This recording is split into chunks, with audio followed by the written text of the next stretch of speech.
5 berita penting bagi sahabat sosial penerima bantuan pemerintah. Apakah itu penerima lama ataupun penerima baru pertengahan Juli tahun 2022 ini. Nah, teman-teman silakan simak informasinya sampai habis, jangan di-skip.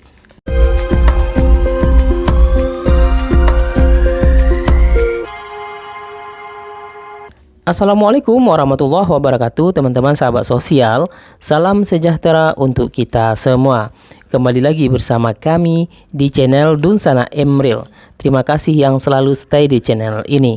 Kami akan terus mengabarkan informasi perkembangan penyaluran program bantuan pemerintah.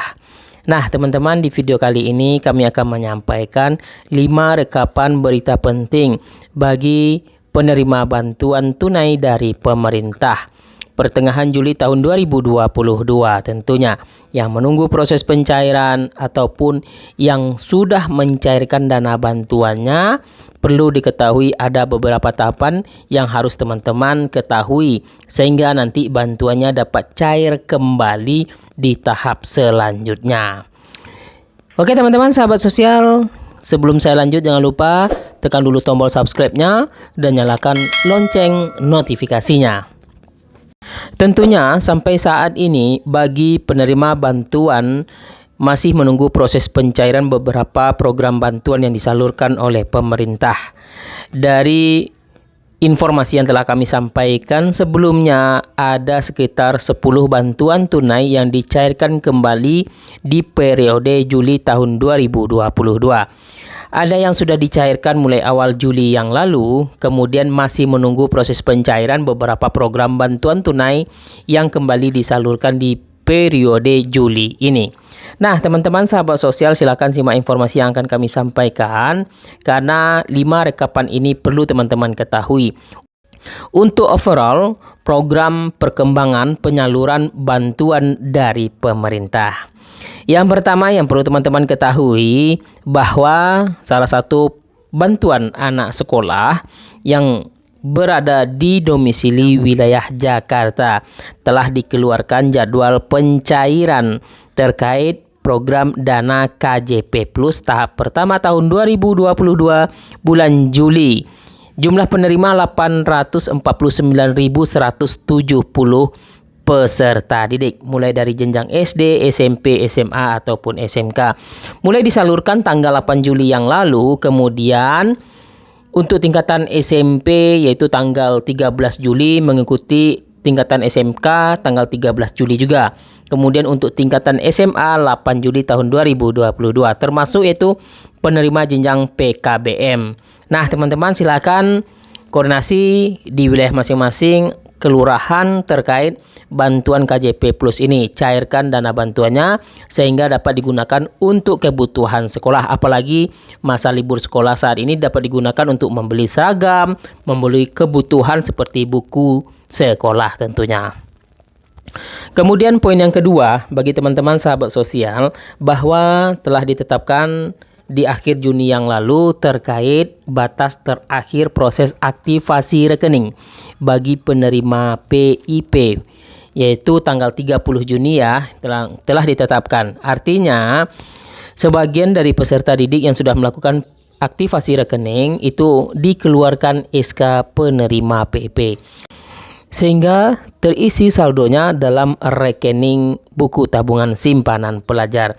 Jenjang SD 450.000, jenjang SMP 750.000, jenjang SMA ataupun SMK mendapatkan 1 juta rupiah. Kita tinggalkan terlebih dahulu untuk program bantuan anak sekolah. Kemudian lanjutan rekapan yang lainnya, bahwa ada informasi penting bagi penerima PKH di tahap kedua yang baru masuk saldonya dalam kartu KKS. Segera lakukan transaksi untuk proses pencairan bantuan PKH di tahap kedua karena batas akhir tanggal 15 Juli ini terkait program bantuan PKH yang telah tersalurkan, baik itu hasil validasi data baru yang baru menerima ATM KKS Merah Putih atau yang baru terverifikasi datanya dan baru mendapatkan saldonya ke dalam ATM KKS-nya.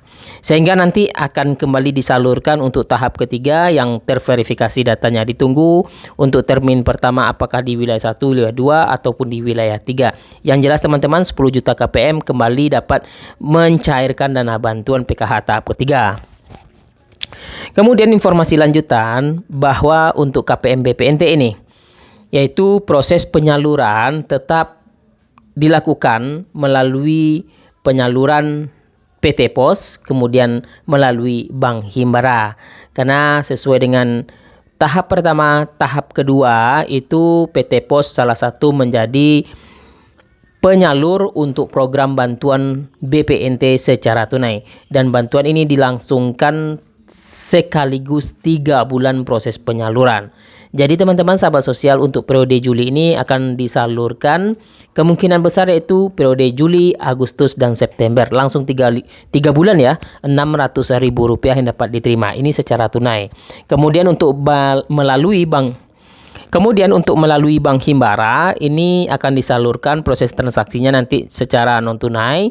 Kemudian teman-teman dapat melakukan transaksi di e-warung masing-masing daerah karena ini akan diberikan dalam bentuk bantuan sembako.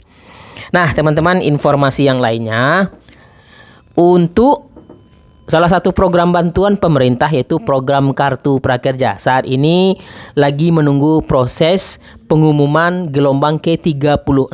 Siapa saja yang akan diterima sebagai peserta program Kartu Prakerja. Sehingga teman-teman nanti akan mendapatkan insentif Rp2,4 juta dengan catatan harus menyelesaikan pelatihan pertama terlebih dahulu. Dari saldo yang dikirim yaitu Rp1 juta. Jadi teman-teman menunggu detik-detik pengumuman program Kartu Prakerja gelombang ke-36 saat ini. Bagi teman-teman yang belum lolos, jangan lupa daftar akun lagi di prakerja.go.id, kemudian klik gabung, sehingga teman-teman nanti dapat lolos di gelombang selanjutnya. Harapan kita bagi teman-teman yang belum pernah mendapatkan program bantuan pemerintah, sehingga dapat mengikuti program Kartu Prakerja ini.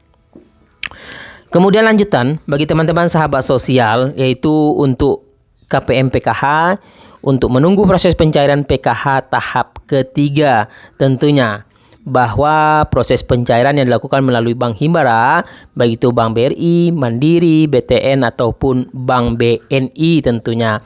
Catatan jangan sering melakukan pengecekan di kartu KKS-nya karena akan mengakibatkan kerusakan untuk ATM KKS-nya melalui chip yang ada di kartu ATM tersebut. Sehingga teman-teman cukup menunggu informasi dari pendamping PKH di masing-masing wilayah. Nanti akan diinformasikan nama-nama yang masuk dalam SP2D di termin pencairan bantuan PKH tahap ketiga. Jadi teman-teman, saat ini memang belum ada diterbitkannya SP2D untuk penerima PKH sejak kami publish video ini.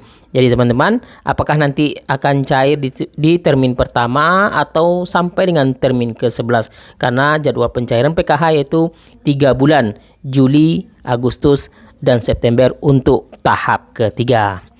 Kemudian teman-teman sahabat sosial, ini yang terakhir nih kejutan untuk KPM PKH bahwa saat ini memang dibagi penanggung jawabnya melalui 3 dirjen. Salah satunya sebelumnya itu untuk KPM PKH yang usianya di bawah 40 tahun akan secara bertahap digraduasi dengan catatan memiliki rintisan usaha karena akan diberikan pendampingan kewirausahaan sosial sehingga usahanya dapat berkembang lebih baik tentunya untuk memenuhi kebutuhan ekonomi bagi KPM tersebut.